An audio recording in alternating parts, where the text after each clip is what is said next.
नमस्कार, सत श्री अकाल, आदाब। मेरा नाम मनदीप पूनिया है। आप सुन रहे हैं पंजाबी रेडियो यूएस से। मैं एक बार फिर हाजिर हूं नए बुलेटिन के साथ और शुरुआत करते हैं आज की मुख्य खबरों से। असम के मुख्यमंत्री हेमंत विश्व शर्मा के ऊपर असम के विपक्षी दलों ने एफआईआर दर्ज करवाई है। बता दें कि हेमंत विश्व शर्मा ने एक बयान दिया था कि मियाँ लोगों को असम के ऊपर कब्जा नहीं करने देंगे। विपक्षी दलों का कहना है कि हेमंत विश्व शर्मा दो समुदायों के बीच में आपस में दुश्मनी करवाना चाहते हैं और जातीय और धार्मिक आधार पर लोगों के बीच में लड़ाइयाँ करवाना चाहते हैं। पिछले 3 दिनों से हो रही भारी बारिश के कारण गुजरात में बाढ़ जैसी स्थिति हो गई है। कई शहरों में बाढ़ आ भी गई है, जिसके कारण 28 लोगों की मौत होने की खबर है और करीब 40,000 लोगों को सुरक्षित जगहों पर पहुंचाया गया है। इस बीच बड़ोदरा में मगरमच्छ तैरते हुए भी शहर के बीच देखे गए हैं। जम्मू कश्मीर विधानसभा चुनाव से पहले महबूबा मुफ्ती ने ऐलान कर दिया है कि वे ये विधानसभा चुनाव नहीं लड़ेंगी। पीडीपी पार्टी की अध्यक्षा ने कहा कि इन चुनाव को वे इसलिए नहीं लड़ना चाहती क्योंकि जम्मू कश्मीर का स्टेटहुड बरकरार नहीं है। अगर वे मुख्यमंत्री बनी तो वो कोई भी वायदा पूरा नहीं कर पाएंगी। हिमाचल की मंडी सीट से सांसद कंगना रनौत ने एक बार फिर से जातिगत जनगणना को लेकर एक विवादित बयान दिया है। इससे पहले किसान आंदोलन को लेकर भी वो विवादित बयान दे चुकी हैं। इसको लेकर बीजेपी के अध्यक्ष जेपी नड्डा ने उनको तलब किया है और बताया जा रहा है कि उनकी ठीक ठाक क्लास लगाई गई है। भाजपा नेता बृजभूषण शरण सिंह को हाईकोर्ट ने फटकार लगाई है। उन्होंने महिला पहलवानों के केसों को खारिज करने के लिए हाईकोर्ट में अपील दायर की थी। हाईकोर्ट ने कहा कि अगर आपको कोर्ट पर विश्वास ही नहीं है तो केस शुरू होने से पहले ये सब करना था। अब क्या फ़ायदा, आपको कोर्ट की हियरिंग में रहना पड़ेगा। हरियाणा विधानसभा चुनाव से पहले हरियाणा के मुख्यमंत्री नायब सिंह सैनी ने जाट वोटरों को लुभाने की कोशिश की है। उन्होंने कहा कि जाट देशभक्त हैं और जाट बीजेपी के साथ हैं। इसको लेकर बड़ा बवाल हो गया है। हरियाणा के जाट मतदाता अब की बार किसान आंदोलन को लेकर बीजेपी से खफा हैं और उसी को लेकर बीजेपी ने नायब सैनी को आगे किया और नायब सैनी जाटों को रिझाने की कोशिश कर रहे हैं। लेकिन कांग्रेस ने जवाबी हमला करते हुए कहा है कि आप जात पात में मत बांटिए, बल्कि जॉब के लेटर बांटिए।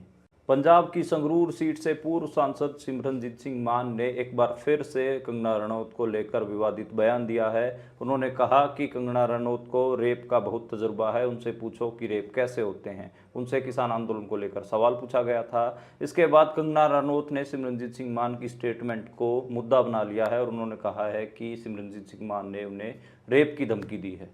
मलेरकोटला के बाद आज पंजाब के तरन तारण में भी जम्मू कटरा एक्सप्रेसवे की जमीन अधिग्रहण के मामले में किसान भड़क गए हैं और जो अधिकारी उनकी जमीनों पर कब्जा लेने आए थे उनकी मशीनों के आगे किसान लेट गए और किसानों ने अपनी जमीनों का कब्जा नहीं लेने दिया। ये थी आज की मुख्य खबरें। अब करते हैं इन खबरों का विश्लेषण और शुरुआत करते हैं पहली खबर से। पहली खबर असम के मुख्यमंत्री हेमंत विश्व शर्मा के बारे में। अगर मैं कहूँ कि पूरे मुल्क में सबसे ज़्यादा सांप्रदायिक मुख्यमंत्री कोई है तो वो असम का मुख्यमंत्री है हेमंत विश्व शर्मा। वो लगातार वहाँ के मुसलमानों को टारगेट पर रखते हैं। आपको मैंने एक बार पहले ही बताया था कि उन्होंने वहाँ पर एनआरसी रजिस्टर भी लागू किया था और उसी के कारण उन्होंने वहाँ पर मुसलमानों के लिए, जिनको बांग्लादेशी आमतौर पर वो कहकर बोलते हैं, उनके लिए एक डिटेंशन कैंप भी बना दिया था। तो उन्होंने एक बार फिर विवादित बयान दिया। उन्होंने कहा कि असम के ऊपर मियाँ लोगों का कब्जा नहीं होने देंगे। तो एक हिसाब से उन्होंने कहा कि असम के ऊपर मुसलमानों को, मतलब एक हिसाब से सूबे का मुख्यमंत्री ये लाइन ले रहा है कि वो मियाँ लोगों को बर्दाश्त नहीं करेगा। इसको लेकर वहाँ पर विवाद हुआ। जो अपोजिशन पार्टियाँ हैं उन्होंने एक संयुक्त जॉइंट एफआईआर करवाई है असम के दिसपुर में और कहा है कि असम के मुख्यमंत्री के खिलाफ कार्रवाई होनी चाहिए। वो दो जातियों धर्मों को आपस में लड़ाना चाह रहे हैं। खैर, अब देखना होगा कि एफआईआर पर कार्रवाई क्या होती है, लेकिन उनका जो बयान है वो बहुत साफ है और बहुत घटिया बयान है।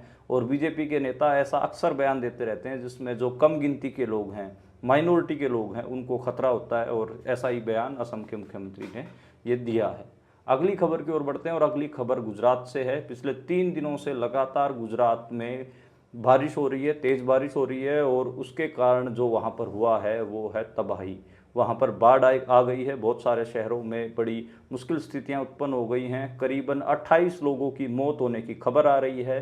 करीब 40,000 लोगों को डिस्प्लेस किया गया है, सुरक्षित बाहर निकाला गया है, क्योंकि छतों तक पानी पहुंच गया था। 12-12, 15-15 फुट पानी पहुंच गया था और गुजरात के कई शहरों में तो मगरमच्छ भी देखे गए हैं। इसको लेकर जो गुजरात के मुख्यमंत्री हैं, उन्होंने ट्वीट कर बताया कि उनकी प्रधानमंत्री नरेंद्र मोदी से बातचीत हुई है और आश्वासन दिया गया है कि जल्दी से सभी सुविधाएं मुहैया करवाई जाएंगी और जो बचाव कार्य है उनमें बढ़ोतरी की जाएगी। गुजरात में इस समय जो स्थिति है, वहाँ पर कई नदियों में बाढ़ आई हुई है, तो मुझे लगता है कि बहुत भयानक स्थिति है और वहाँ पर बचाव कार्य किए जाने चाहिए। आपको याद होगा कि भुज का जो भूकंप आया था, वैसा हाल न हो जाए, इसके लिए लोग वहाँ पर प्रे कर रहे हैं। और एकदम मैंने एक बार पहले भी आपको जिक्र किया है कि आजकल जो बारिश है वो फ्लैश फ्लड क्रिएट कर रही है, यानी कि कई बार तो ऐसा लगता है कि जैसे ये मानसून सूखा जाएगा, फिर एकदम से ही 1-2 दिन में इतनी तेज़ बारिश हो जाती है जिससे एकदम से बाढ़ आ जाती है और कई शहरों में संकट खड़े हो जाते हैं। भारत में जो शहर हैं उनकी सीवेज व्यवस्था है वो इतनी बढ़िया नहीं है। जैसे ही तेज़ बारिश आती है, लगातार बारिश आती है, शहरों के सीवेज एकदम अटके खड़े हो जाते हैं, उनमें पानी निकलता नहीं है और फिर एकदम से जो वाटर लेवल है वो गलियों में खड़ा हो जाता है, बढ़ने लगता है और घरों में पानी घुस जाता है। इसमें जो दिव्यांग होते हैं, बूढ़े होते हैं, वो तो फंस ही जाते हैं, तो उनकी मौतों की खबरें भी हमें पता है कि वो होती है। और इसी के कारण मुझे लगता है कि कहीं ना कहीं जो सीवेज व्यवस्था है उसकी भी अच्छी तरीके से मरम्मत होनी चाहिए। एक बढ़िया बाढ़ को लेकर एक अच्छा प्लान हर एक शहर के पास होना चाहिए। और जो डेवलपमेंट के सवाल हैं उसमें ये ऐड किया जाना चाहिए कि जो एक्सट्रीम वेदर कंडीशंस हो रही हैं इंडिया में, उनका क्या इलाज है। एक्सट्रीम वेदर कंडीशन मैं किनको कह रहा हूँ, एकदम से सूखा पड़ जाना, एकदम से टेम्परेचर बढ़ जाना, एकदम से तेज बारिश आना, एकदम से तेज तूफान आना। तो इंडिया में अब जो भी अगला इंफ्रास्ट्रक्चर डेवलप हो उसमें एक्सट्रीम वेदर कंडीशंस को ध्यान में रख के ही डेवलप हो। अभी के लिए तो मैं ये कह सकता हूँ कि भारत के अधिकतर शहर एक्सट्रीम वेदर कंडीशंस के लिए तैयार नहीं हैं। जैसे ही एक दिन पूरी तेज बारिश होती है, शहर सारा डूब कर खड़ा हो जाता है और 25-30 मौतें होना बड़े आराम की बात है। अब गुजरात में जो 28 मौतें हुई हैं इस फ्लैश फ्लड के कारण, मुझे लगता है कि ये एक उदाहरण है। तो लोगों की जानें इतनी सस्ती नहीं है, इसलिए मुझे लगता है कि एक्सट्रीम वेदर कंडीशंस का विशेष ख्याल रखा जाना चाहिए। अगली खबर की ओर बढ़ते हैं और जो अगली खबर है वो जम्मू कश्मीर के विधानसभा चुनाव के बारे में है। मैंने आपको पहले बताया है कि 18 सितंबर, 25 सितंबर और 1 अक्टूबर को 3 फेजेज में जम्मू कश्मीर में चुनाव होने जा रहे हैं। वहाँ की एक बड़ी पार्टी और जम्मू कश्मीर की पूर्व मुख्यमंत्री महबूबा मुफ्ती पीडीपी पार्टी की अध्यक्ष भी हैं। पीपल्स डेमोक्रेटिक पार्टी जो कश्मीर में एक बड़ी पार्टी है, और उन्होंने ऐलान किया है कि वो अब की बार चुनाव नहीं लड़ेंगी। उन्होंने ऐसा क्यों कहा है? उन्होंने कहा है कि मैं चुनाव इसलिए नहीं लड़ रही क्योंकि अगर मैं जीत गई और बतौर मुख्यमंत्री मुझे लोगों के जो जो मैं प्रोमिसेस कर रही हूँ उनको पूरा करना पड़ा तो वो मैं नहीं कर पाऊंगी, क्योंकि जम्मू कश्मीर का तो स्टेटहुड ही बरकरार नहीं है, ये तो एक यूनियन टेरिटरी है। उन्होंने कहा कि उन्होंने बीजेपी के अलायंस के साथ 2016 से 2018 में जो सरकार चलाई थी उस दौरान उन्होंने 39,000 केस वापस करवाए थे। तो अब वो केस वापस नहीं करवा सकती क्योंकि मुख्यमंत्री के पास तो ताकत छोड़ी ही नहीं है, वो गवर्नर को दे दी गई है। इसलिए मेरा मुख्यमंत्री बनने का, चुनाव लड़ने का कोई फैसला नहीं है। तो एक हिसाब से पीडीपी पार्टी क्लियर लाइन ले रही है। हालांकि नेशनल कॉन्फ्रेंस है, नेशनल कॉन्फ्रेंस तो वहाँ पर चुनाव लड़ रही है, कांग्रेस का साथ अलायंस हो गया है। शुरू में अब उमर अब्दुल्ला ने ये घोषणा की थी नेशनल कॉन्फ्रेंस के नेता ने कि वो चुनाव नहीं लड़ेंगे, बाद में वो अपनी बात से पलट गए, अब वो चुनाव में जा रहे हैं। तो जम्मू कश्मीर में जो जितनी भी पॉलिटिकल पार्टियां हैं उनके सामने तो सीधा सा सवाल भी यही है, जो वहाँ की लोकल क्षेत्रीय पार्टियां हैं, कि क्या उनको चुनाव कंटेस्ट करना चाहिए, नहीं करना चाहिए। चुनाव कंटेस्ट करेंगे तो क्या उनको फ़ायदा होगा, नुकसान होगा।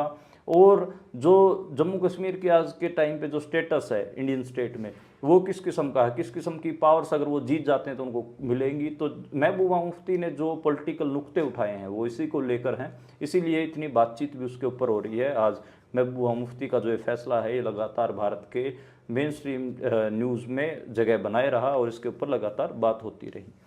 अगली खबर की ओर बढ़ते हैं और अगली खबर कंगना रनौत के बारे में है। कंगना रनौत लगातार टीवी इंटरव्यू और यूट्यूबर्स को इंटरव्यू दे रही हैं और उन इंटरव्यूज से बीजेपी की कोई मदद नहीं हो रही, कांग्रेस को फ़ायदा हो रहा है, क्योंकि वो हर एक इंटरव्यू में कुछ ना कुछ अनाप शनाप बयान दे देती हैं। जैसे उन्होंने किसानों के बारे में अनाप शनाप बोला, उससे कांग्रेस को फ़ायदा हुआ, बीजेपी को नुकसान हुआ, क्योंकि हरियाणा में चुनाव है, विधानसभा चुनाव है और हरियाणा प्योरली एग्रीकल्चर स्टेट है, किसान बहुल इलाका है। जैसे उन्होंने किसान आंदोलन के ऊपर ये खराब बात कही थी, उसी का नुकसान बीजेपी को हरियाणा में हुआ। बीजेपी को उनके बयान से किनारा करना पड़ा था। अब उन्होंने एक जगह और बोल दिया है, वो बोला है जातिगत जनगणना को लेकर।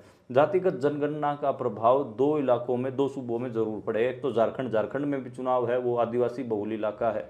दूसरा महाराष्ट्र में भी दलित मूवमेंट बहुत स्ट्रॉन्ग रहा है, अम्बेडकराइट फोर्सेज बहुत स्ट्रॉन्ग रही है, तो वहाँ पर भी उनको नुकसान होगा।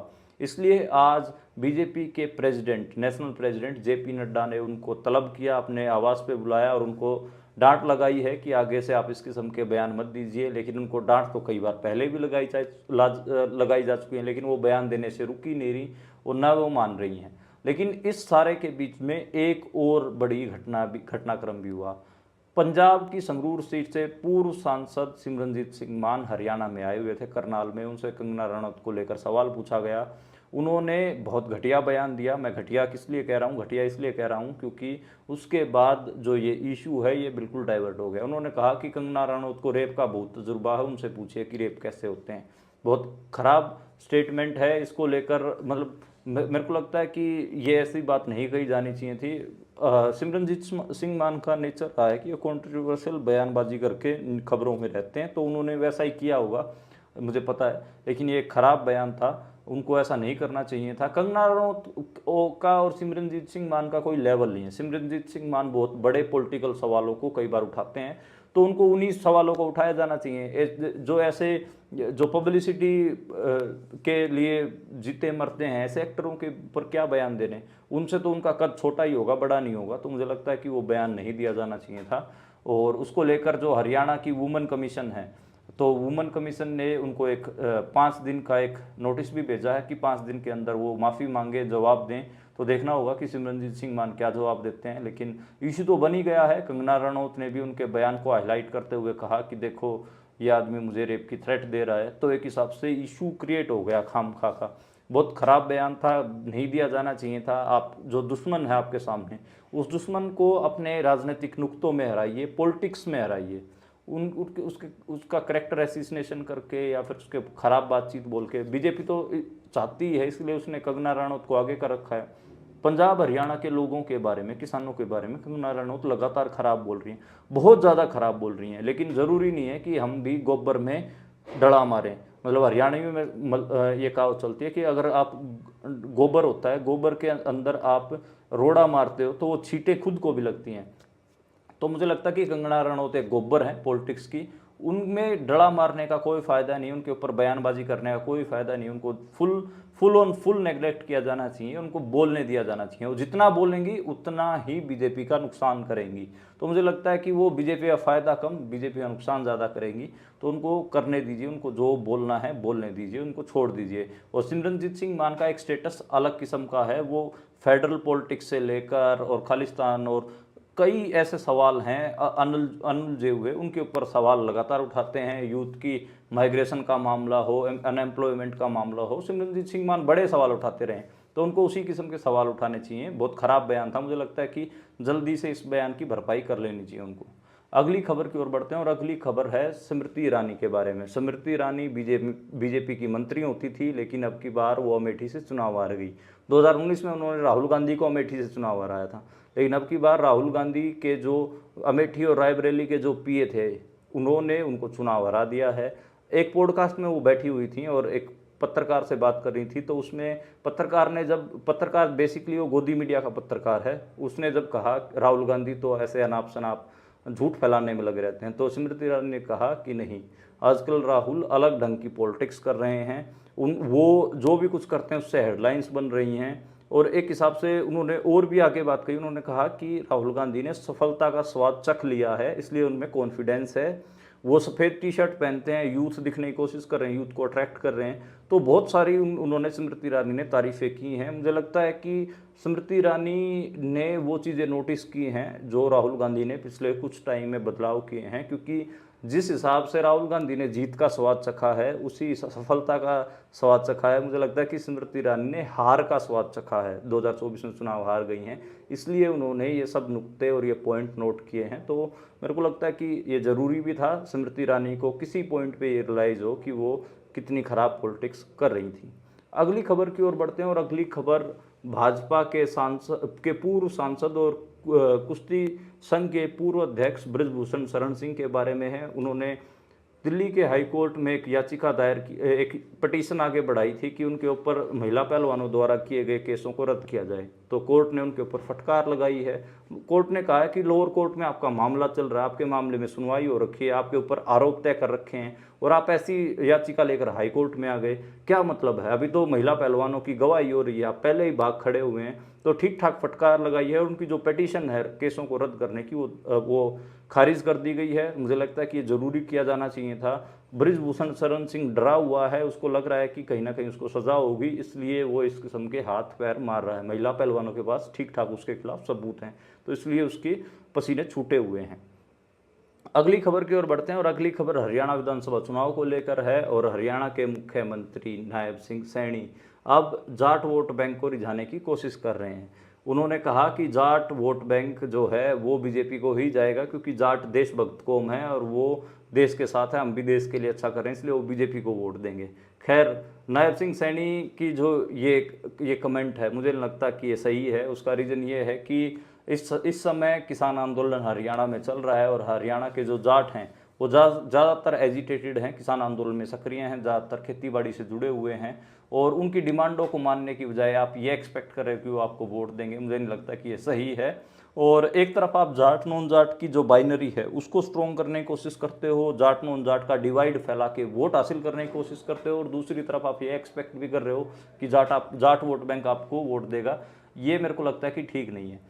अच्छा, बीजेपी के साथ दिक्कत क्या हुई हरियाणा में? दिक्कत सबसे बड़ी ये हुई है कि उन्होंने कई बड़ी कम्युनिटीज़ को आइसोलेट करने की कोशिश की। साल 2016 में उन्होंने जाट आइडेंटिटी, जो जाट कम्युनिटी है जिसकी करीब, अगर मैं हिंदू जाटों की बात करूं तो 25% पॉपुलेशन है, सिख जाटों की बात करूं जिनको सिख जट बोला जाता है उनकी 4-4.5% है, तो टोटल ये 30% के आसपास पॉपुलेशन बनती है।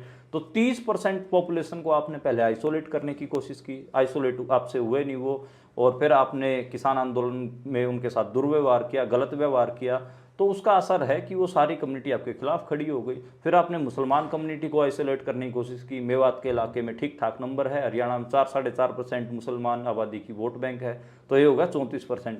ऐसे ही आपने अलग अलग मौक़ों पे सिख, जो एज ए कम्युनिटी, सिखों को भी कई बार टारगेट करने की कोशिश की है हरियाणा में।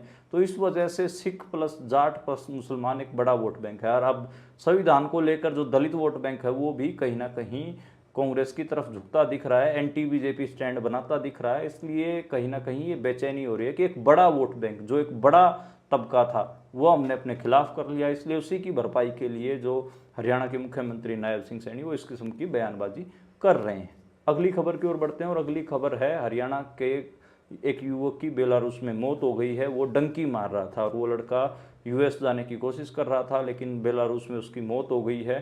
और डंकी रूट पे अपने घर वालों के इकलौता बेटा था वो, और उसके पिताजी ने घर को गिरवी रख के उसको डंकी रूट से भेजने का फैसला लिया था। घरौंडा का रहने वाला है, करनाल और पानीपत के बीच में इस शहर पड़ता है, छोटा सा घरौंडा। विशाल उस लड़के का नाम था। तो बहुत दुखद खबर है। जैसे पंजाब में कुछ साल पहले डंकी रूट से बहुत ज़्यादा डंकियाँ लगती थी, अब हरियाणा में ये ट्रेंड देखा जा रहा है, खासकर जीटी रोड बेल्ट में, करनाल, कुरुक्षेत्र, पानीपत, इस इलाके में ठीक ठाक नौजवान अब डंकी रूट का इस्तेमाल कर रहे हैं, डंकी रूट के थ्रू यूएस जाना चाहते हैं। तो ये घटनाएं आती हैं तो बड़ा दिल दुखता है। और हरियाणा में इतनी इस हिसाब की बेरोजगारी है कि नौजवानों को मतलब डंकी रूट का सहारा लेना पड़ रहा है और बाहर भागना पड़ रहा है। पंजाब में जो डंकी रूट का इस्तेमाल किया नौजवानों ने उसमें बेरोजगारी तो एक मामला था ही, लेकिन दूसरा सबसे बड़ा मामला था पॉलिटिकल मामला। वो उनको एक हिसाब से उनकी जो पॉलिटिक्स थी पंजाब की, उसमें यूथ जो था उसको बहुत ज़्यादा आइसोलेट भी किया गया, टारगेट किया गया, ऑपरेशन रोजवुड जैसी चीज़ें चलाई गई, जिसमें 6 फुट से जो लंबे सरदार होते थे उनको पुलिस ने ठीक ठाक टारगेट किया है। तो उस टारगेट के चलते एक 90s के दौर में माइग्रेशन, डंकी रूट के सारे नौजवान बाहर भागे हैं, लेकिन उस पर कोई ज़्यादा बात आजकल करता नहीं है। तो पंजाब के दूसरे कारण थे, लेकिन हरियाणा में प्योरली जो रूरल क्राइसिस है, ग्रामीण संकट है, नौकरियों की कमी है, वो एक प्योरली कारण है। इसके कारण मेरे को लगता है कि ये सब घट रहा है और इसी के कारण ये सारी चीज़ें हो रही हैं। अगली खबर की ओर बढ़ते हैं और अगली खबर कांग्रेस से जुड़ी हुई है। कांग्रेस के जो इंचार्ज हैं हरियाणा के, दीपक बाबरिया, उन्होंने एक स्टेटमेंट दी कि वो एमपीज को टिकट नहीं देंगे और जो हारे हुए प्रत्याशी उनको भी टिकट नहीं देंगे। इसको लेकर कुमारी शैलजा उखड़ गई, वो सिरसा से सांसद बनी हुई हैं, तो उन्होंने कहा कि मैं भी चुनाव लड़ूंगी, चुनाव क्यों नहीं लड़ूंगी, क्या मुझे मुख्यमंत्री नहीं बनना है। तो इसको लेकर दीपक बाबरिया ने कहा कि जो एमएलए नहीं बनेंगे क्या पता उनको भी मुख्यमंत्री बना दिया जाए। तो एक हिसाब से दीपक बाबरिया हुड्डा गुट के लिए बैटिंग कर रही हैं, तो हम सबको पता ही है। कुमारी शैलजा कहीं ना कहीं ऐसी इतनी कमज़ोर कैंडिडेट भी नहीं है, मजबूत कैंडिडेट हैं, दलित वोट बैंक ठीक ठाक उनके साथ है।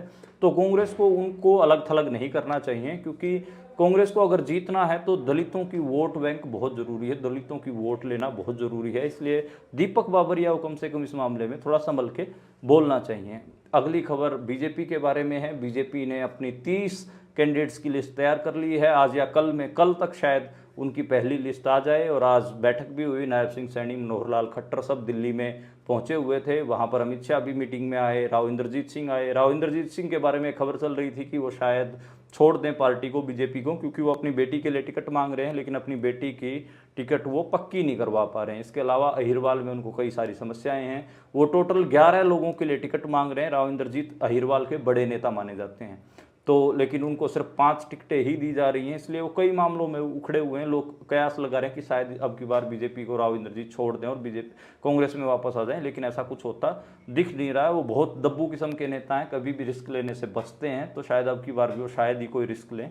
तो ये एक खबर थी। इसके अलावा जो आज आखिरी खबर है वो पंजाब से आई, और पंजाब से बड़ी खबर ये है कि जम्मू कटरा एक्सप्रेसवे है, उसके ऊपर आज अधिकारी जमीन को कब्जा करने के लिए तरन तारण में गए थे, लेकिन किसान मौके पर पहुंच गए और अधिकारियों को कब्जा लेने नहीं दिया, मशीनों के आगे लेट गए। ज़्यादातर किसान मजदूर संघर्ष कमेटी जो है, जत्थेबंदी है, किसान जत्थेबंदी, उसके लोग थे और उन्होंने अधिकारियों को वहां से भगा दिया। बहुत लंबा संघर्ष हुआ, हाथापाई की नौबत आई, कई जगह लाठीचार्ज भी हुआ, लेकिन किसानों का साफ था कि वो अपनी ज़मीनों के ऊपर कब्जे लेने नहीं देंगे। और ज़मीन अधिग्रहण को लेकर पंजाब में कई किस्म की लड़ाइयाँ चल रही हैं। उसमें मलेरकोटला की खबर भी मैंने कल दी थी, जब किसानों ने अधिकारियों को कब्जा लेने नहीं दिया।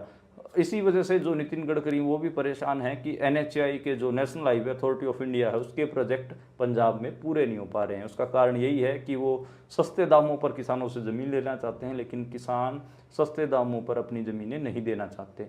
तो ये एक कॉन्फ्लिक्ट चल रहा है। तो मुझे लगता है कि किसानों का मुंह बहुत सही है, क्यों कोई अपनी ज़मीन को ऐसे औने पौने दामों में दे।